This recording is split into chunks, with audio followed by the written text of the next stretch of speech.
to the Rion frequency, where truth cuts deep, growth hits different, and culture leads the conversation. Hosted by Rion, this is the Come Up for the Culture. I want to speak about black excellence. The fact that my brown skin feels heaven sent. When the wind blows, I feel the touch of heaven's breath. You brainwash your intelligence is evident. Evidence we built some pyramids they claim it's aliens. Melanin skin absorbs the light inside you radiant. Elevate your conscience, stuck inside the office. Employee of the month, they won't even put that in your coffin. Let's talk about the profit, the margins of spilled your bonnet. Drinking water from your faucet, just to give you droplets. But you in the club, it's popping. Penny, that's the option. Pictures that you prompted, but forget it cause you locked in. Living in the moment. Ryan said it's token, if you black, poor, you broken. Black excellence, when they spill our blood, it's loading. The third eye, the karma gates is open, but death is better than bondage. Yeah, that's the option. Stay cautious, stay dangerous. You don't need no accolades, nigga, you famous. What's up, world? You are tuned into the Rion frequency, and this is where thoughts meet elevation, and we remember who we are. I'm your host, Rion, and this week has been crazy. So this episode is going to be a little bit different because it is going to be really just me talking. I didn't prepare anything because I am just so depleted of just the events of the last week. So during the recording of last week's episode, I had just got the news that, you know, Charlie Kirk had been shot in the neck. And for me, it really was just like a whatever kind of moment, you know what I mean? And I just kept it pushing because, as I said, you know, racists get no love from me. And the rest of the night, you know, took place, and it was just, you know, my wife and I, we talked about it. And then it was just the nonstop media coverage, social media just going crazy over what is going on. You know what I mean? The fucking jigaboos and raccoons popped up from every which direction. It's been a lot to take in. And you know, it started for me with just listening to the press conferences and the things that they had been talking about. So I believe it was the Utah governor that, you know, that he was disappointed that, you know, his prayers did not get answered because, you know, they couldn't blame this on, you know, an immigrant, and they couldn't blame this on, you know, somebody who had, you know, leftist or liberal leaning type of political views. They only, you know, the call came from inside the house. And, you know, they can't handle that because accountability for, you know, conservatives is just something that's non-existent. You're never going to get it. And then, you know, you have just the weird ass shit that's taking place. You know what I mean? Like, you had Charlie Kirk's wife. She was like basically making a threat and in a eulogy about, you know, his legacy. And then you got all these crackers at like college campuses, you know, printing out these chat GPT versions of, you know, posters that they created that show him in the light in an image of, you know, Martin Luther King and JFK and Jesus of all fucking people. Like, it's ridiculous. And it ain't even Jesus, really. You know what I'm saying? Like, it's the white version of Jesus. But I don't know, like, I mean, I've said it in previous episodes. I don't know who the fuck that nigga is. Like, you know what I'm saying? White Jesus is not a reflection of me. And I'm not ever about to, you know, like, I'm not a religious person, really, to begin with. Like, I'm more of a spiritual person. But the one thing that, like, white supremacy was not successful in selling me is Christianity. Like, I had way too many doubts to begin with. And then, you know what I mean, just reading more into just critically thinking about this. Okay, like, I'm gonna give it to y'all like this. Christianity I couldn't accept for the very simple reason that it was that the book had to be approved, and then they gave it to us. They didn't allow us to read or write English, but they gave us this book and was like, it's okay to believe everything that's in here. I'm sorry, but like, I would be a little skeptical. Like, Just me being me, I would have had to been like, nah, nigga. I'm gonna need to know how to read and write before I'm ever going to accept this as truth. And I just think it's interesting that, you know, like that the same like curriculums, you know, we've been indoctrinated with their version of everything. And for us to not believe that these niggas will sit here and falsify all of the history that they've either stolen or that they'd like to cover up, either because of egregious events or they just want to diminish our greatness, is really the reason why I could never get with Christianity. So to the people that are Christians, you know what I mean? Like, I'm not trying to rile you up. I'm not trying to, you know, I'm not trying to disrespect your faith or whatever it is, but I just need you to, like, for real, just think about that for a second. Like, if you're praising a white Jesus, it's time to start doing some thinking. That's really all I'm saying. But you know what I mean? Like, as far as white people, like white Christians, they don't praise Jesus. You know what I'm saying? Like, them niggas are praising white supremacy. That's you know, that's their faith. And that's, you know, it's the reason why it's just like, oh, he was such a good Christian. He was a good Christian because y'all niggas praise white supremacy. That's just what it is. And for me, you know, the response of white folks after Charlie Kirk getting murdered was exactly what I expected white folks to do. You know, I expected white rage. You know, I expected them to come out and immediately blame black, brown, whoever they could, anything that's not close in relation to white people. So the first, you know, of course, naturally, that they gonna come after us. They you know, HBCUs on lockdown. You know, you got the blowback of, you know, like political performers. I call them performers. You know, people would call them, you know, like influencers or whatever. That are real big, you know, on like TikTok and shit like that. And they go on things like Jubilee to go debate. But to me, like, all of that shit is performative. You know what I'm saying? Like, there are very few white allies, and I need black people to understand that. Conscious black people. You know what I'm saying? I'm not talking about these coons, and I'm gonna get to the coons in just a fucking second, because y'all niggas, Lord, like, nigga, I understand why Harriet Tubman stayed strapped, nigga. Like, why she was ready to blow y'all motherfuckers back. Because some of y'all niggas, y'all endangered the whole mission. You know what I'm saying? Like, y'all compromised fucking everything. Just because of the simple fact that y'all motherfuckers, y'all want to assimilate so hard with white folks. Fuck them, bro. Fuck them. Fuck white supremacy. Why do you want to be a part of that motherfucking system? The self-hatred is runs so fucking deep inside of you that you will deny every part of yourself to become just like them. Like, it's just, I'm gonna get to the coons. Like, I'm gonna get to the coons in a second. But really, what I wanted to talk about was, like, I'm losing my train of thought. Like, because, nigga, the coons got me hot. Malcolm X warned us about them. You know, he talked about, like, the wolf and the fox, and, you know, how they both show their teeth. But, like, one, you know, liberals are very much more dangerous than conservatives. You know what I'm saying? Because for the most part, conservatives or racists or just, you know, openly racist people, like, I know where they stand, and I'm cool with that. Like, while I wasn't cool with the shit that Charlie Kirk was saying, like, I can appreciate the candor, my nigga. Like, cool. I know that you're a fucking racist, and that's good enough for me. That's good enough for me to stay out your way. You stay the fuck out of mine. I don't like being around people who do these types of performative types of, you know, whether it's activism or allyship or whatever it is that they do over there on that side.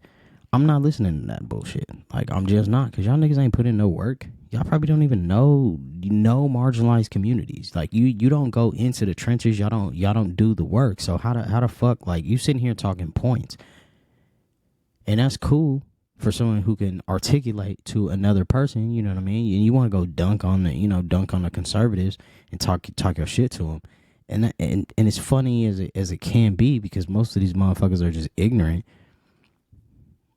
it's a problem for me and people who are conscious and woke to this shit, because you're not speaking for us. You know what I mean? Like, you're speaking for the greater machine, but you're not speaking for us. And I can't get with that. So when Malcolm X was talking about, the wolf and the fox, the fox is cunning. The fox show his teeth, but he's telling you that he's smiling. Later on, he gonna eat your ass. You just don't know that.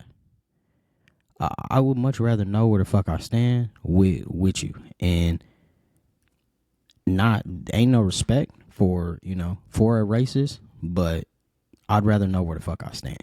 You know what I'm saying? Like, when people are talking about like segregation, what should we do with that? Like, if they brought it back, nigga, bring it back. I need to know where the fuck I stand. I don't want to be around a whole bunch of fucking foxes, because you know what I'm saying? Like, you got to try too hard to figure out what the fuck they are, and I don't want to do that. So, with the liberals, the white liberals, doing what they do, performing it online and getting their gifts and their money for it. That's how they do it for it. They don't actually believe in the mission. They don't believe in the concepts, in anything that they're saying that they stand for. And on the flip side of that, you know what I mean? Like, you got apologists for the racists. You got all these black folks that are, oh, he has a daughter. I don't care, bro. I don't care he has a daughter, nigga. He shouldn't be killed for what he says. You're right. He shouldn't be killed for what he says. But, nigga, we didn't kill him. I ain't putting no gun out on that nigga. I don't care. Plain and simple. Oh, what if it was you? If it was me, the nigga wouldn't care either.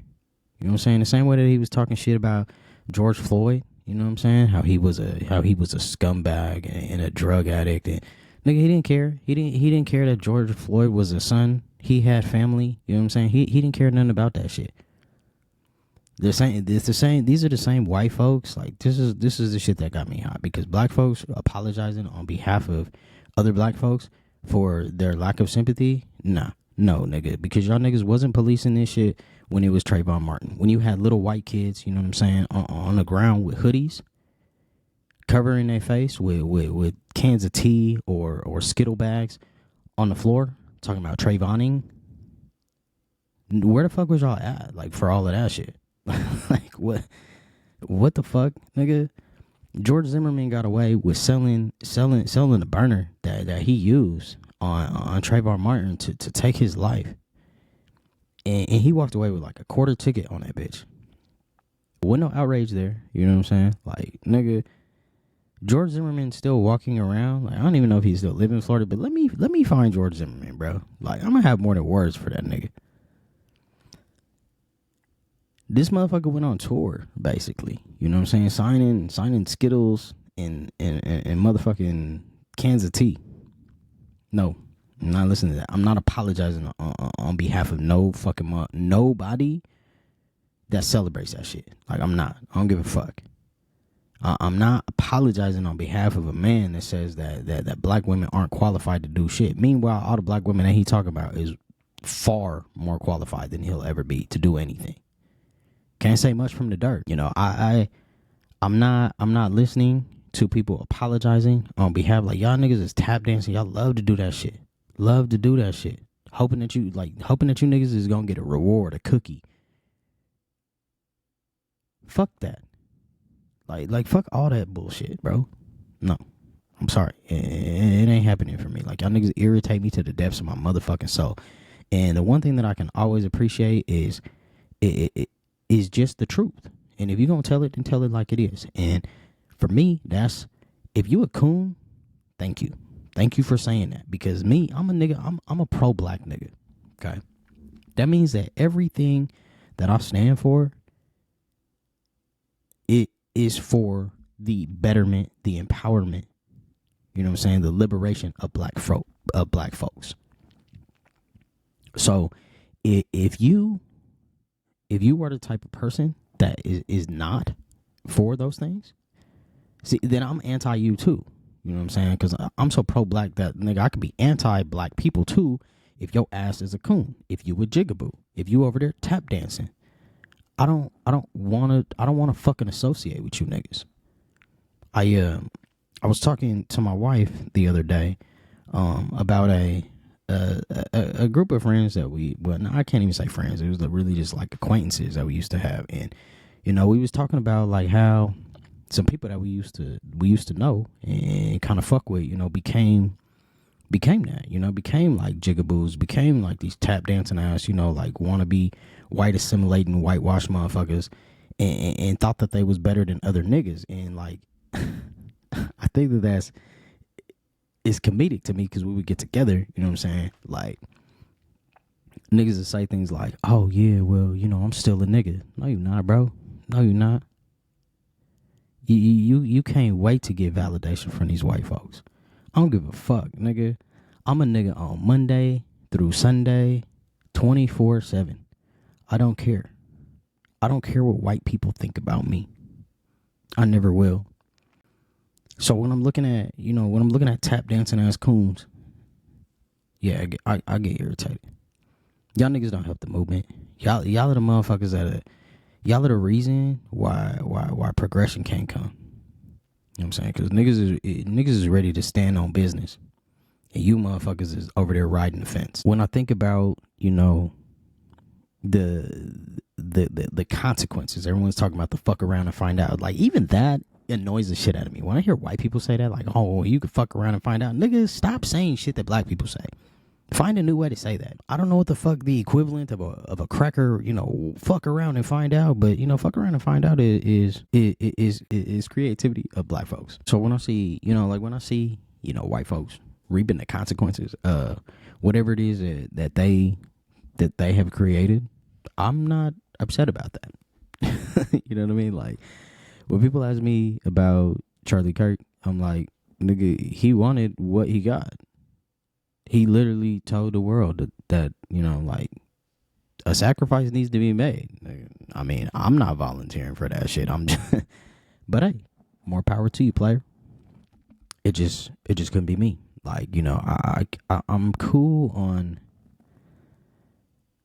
the talking points that everybody is trying to do. Like, you can't explain to people who refuse to see things outside of their own, like their own understanding or their own bias. You know, like you can't talk people into like a logical way of thinking if they think illogically. Like, you just have to accept that that's how the fuck they are.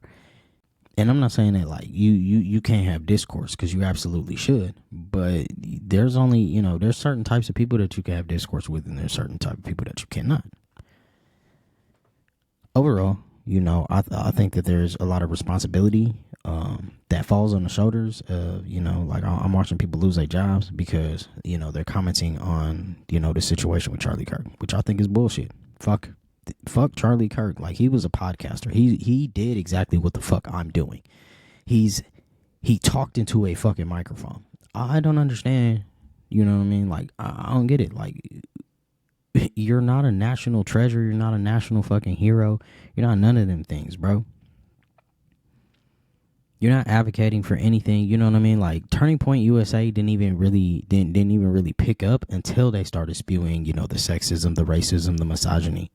You know what I'm saying? Like, Turning Point USA was more about free market capitalism. You know, Charlie Kirk was all about, oh, I'm a capitalist. Okay, cool. You a capitalist, nigga. But then nobody give a fuck about that shit until you started talking about how much you didn't like niggas. Did nobody give a fuck about that until you started telling women that they need to go fucking submit to their husbands. You know what I mean? Because crackers could get behind that shit. Plain and simple.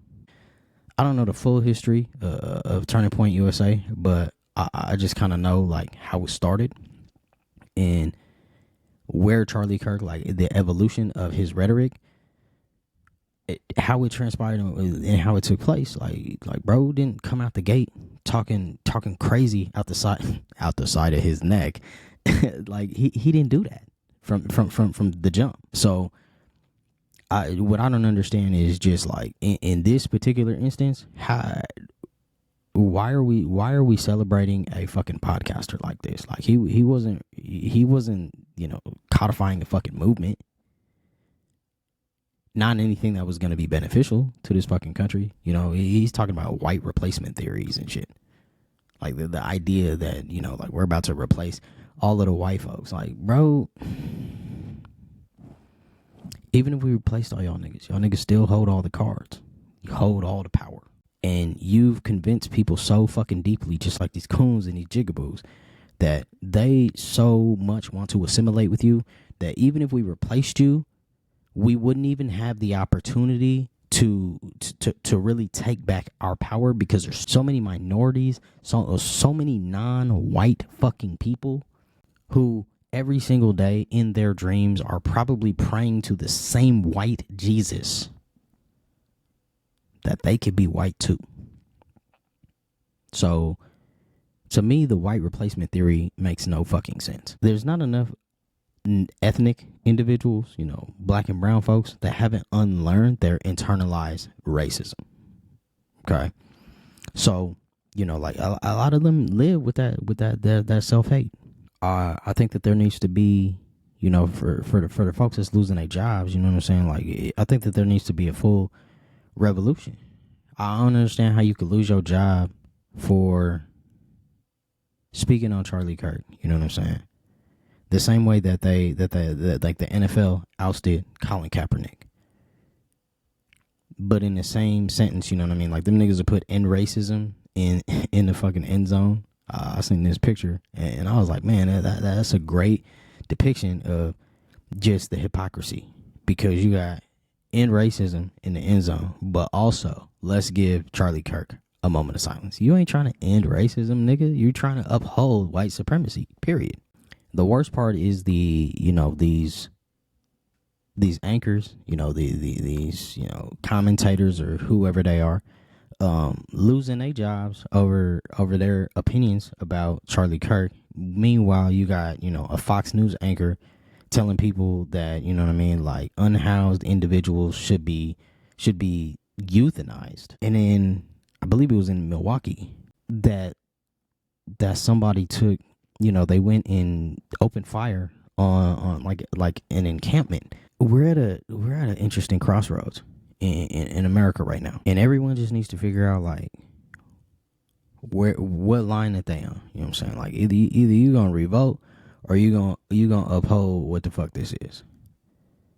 Because one thing's for sure, like, nigga, I'm ready to go. Not in the sense of my life being over, because I got way too many things to accomplish in this life, and I'm not even talking about like material shit. But like, we can't continue going on like this. And I'm just ranting. Like, I apologize, because like I said, it's just been a lot of shit that's just been on my mind, and I'm just trying to process it all. You know, we had the lynchings of the two men in Mississippi. That fucks me up because, like, I don't see how in 2025 anyone could believe that a black man would string a rope around his neck and get and climb to the top of a tree or a light post or anything and hang themselves. Because in 1862, we didn't hang ourselves. You know what I'm saying? Like, I'm not saying that black suicide don't exist. What I'm saying is that we don't do that. Black men don't do that. Ain't no black man hanging himself, period. If we gonna go out and, you know, it's gonna be self-inflicted, it's gonna be some shit that, it's not gonna be that. And these men, they were lynched, period. You know, Trey Reed, I don't know much about the case, you know, as it's continuing to unfold. Like, I get the updates, you know, like I heard the attorney speak that that they're looking for an independent autopsy right now. And that makes sense, because, like, what the fuck? Like, you told a family that this man was found, you know, in his dorm room, and then the next thing you know, like, he's in the middle of campus hanging from a tree.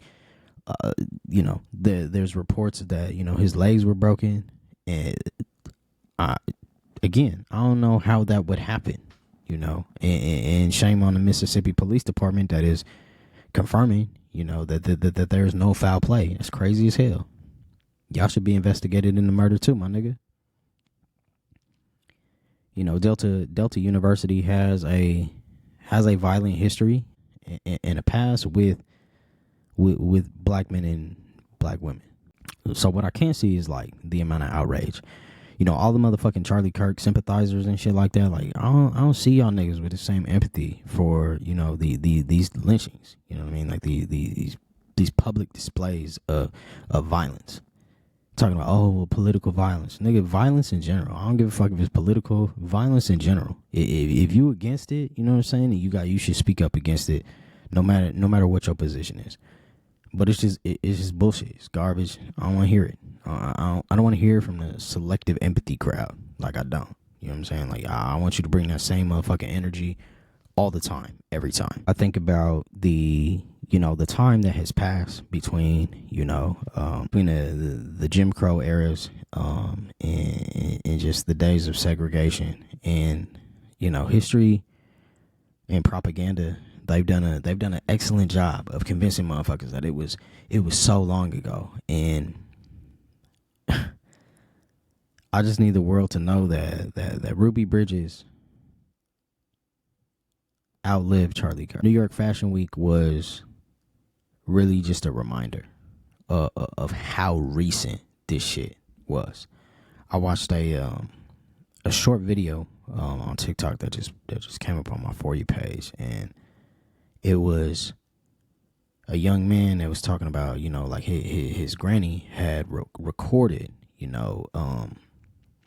I believe it was Silver Springs in Florida, back in the 60s. And the film is in color. And it's remarkable because, his granny is narrating what was going on and, and just like how it was back then. And it really puts into perspective, like, how close, like, we only about 60 years off this shit. That means that the people that were still trying to uphold this shit are still alive.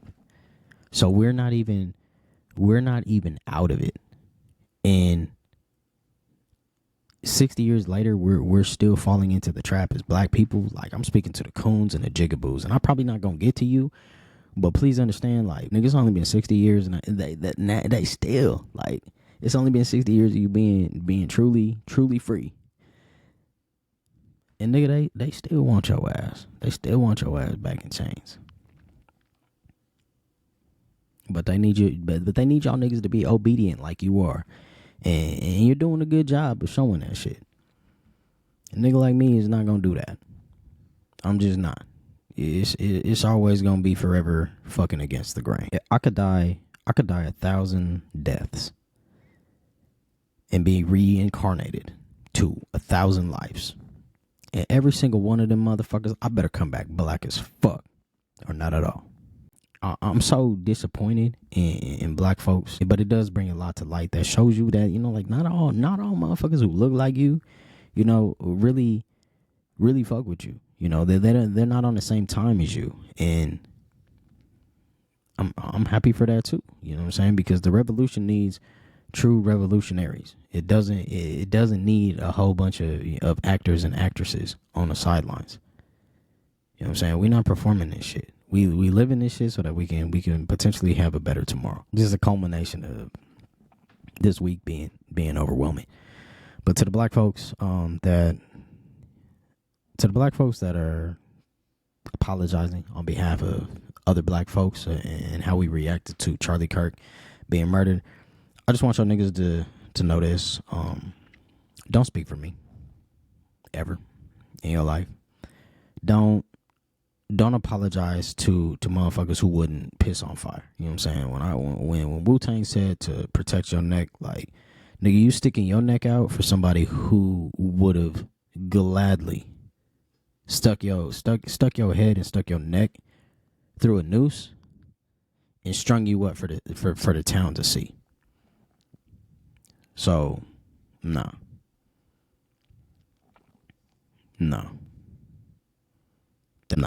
Protect your shit. Like, do some self-reflection, do some evaluation. You know what I'm saying? It's exhausting. Goddamn, it's so exhausting being black in America. I just celebrated the 36th year of my life, and I understand why, like, it's so much easier being a coon. It's so much easier being oblivious to all of the things that are going on around you. Because when I was oblivious, when I wasn't enlightened, when I didn't care, and you know what I'm saying, like I was a tool for white supremacy, it didn't hurt this fucking bad. You know what I'm saying? Like it didn't feel this bad. To be enlightened carries such a heavy burden to carry. So black men, black women, you know, take care of yourselves, take care of your mental health. You know, just take some time to ground yourself, to reconnect. You know, but those are just some of the things that have been on my mind. Stay dangerous out there, and just continue to take care of yourselves as we take care of each other. This is the Rion Frequency, and this is the Come Up for the Culture. So until the next time, y'all, stay royal, stay rooted, and keep that frequency high. This was the Rion Frequency, where the wealth conversation starts with mindset and ends in legacy. If you're listening on Apple Podcasts or Spotify, rate us 5 stars, drop a review, and help the algorithm find the culture. If you're watching on YouTube, hit that subscribe button, smash the like. The Come Up is now in session.